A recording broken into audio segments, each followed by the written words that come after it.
What up? Today we got Forgive Me Father 2 on deck. The devs at Byte Barrel sent it to me for review and it's only the demo. What's funny is that I wanted to get my review out for the first one before I did the second one, which kind of messed up the scheduling a bit. So I won't be getting the full game key from them because I missed their deadline for it, but whatever. If you want to play it for yourself and ignore my review, the current demo is out right now and it offers 30 minutes of gameplay with 2 levels to play through and 3 weapons to choose from with 1 upgrade for each, so you can get a little taste of what the sequel of Mayhem will have to offer when it's fully released, as well as a single special skill. I'll get into that a bit later in the video, so let's get into it. Before I fully get into the gameplay, I want to talk about how cool this main menu is. You can hear the guitar riffs and all the instrumentals play together while you're idled, but when you get into the options screen, the guitar fades out and the other instrumentals play over it. I'm not sure why I found it so cool, but it's cool. You start off in the asylum with just a knife to defend yourself. Everyone's gone, which is something the main character takes note of. There's no voice acting yet, so it's just subtitles. After taking notice of the fact that there's no one to be seen, we get introduced to our first zombie. After killing it, your character asks, "Did I just kill a man? Forgive me, Father."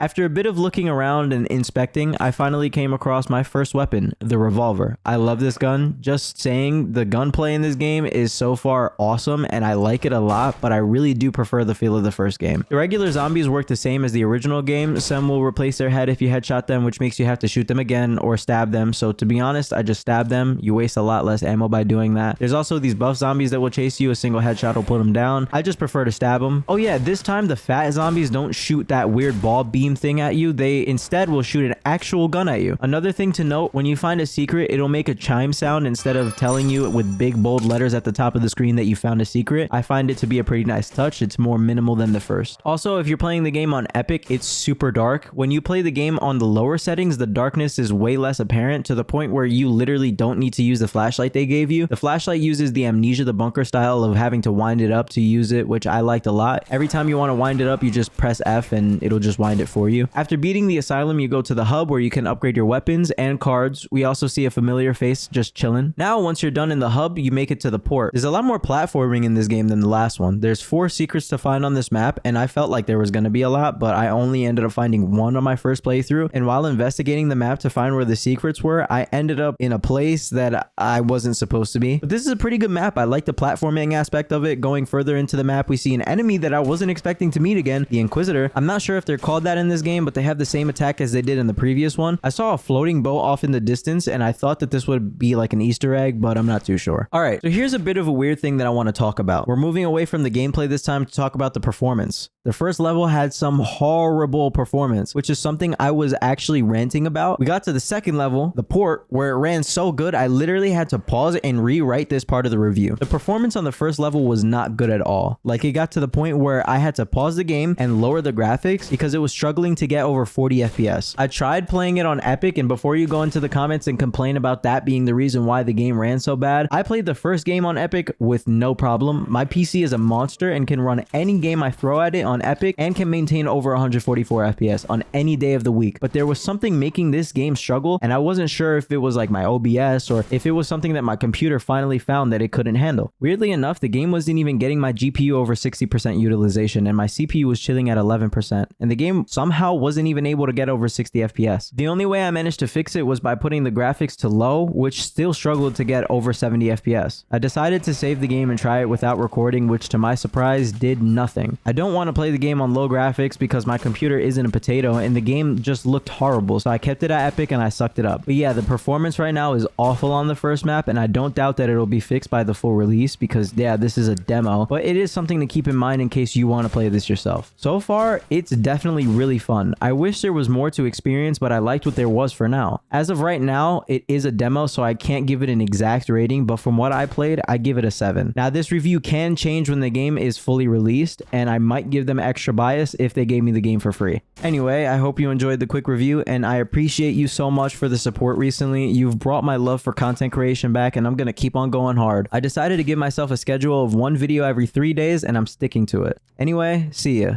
Next video's on Icarus.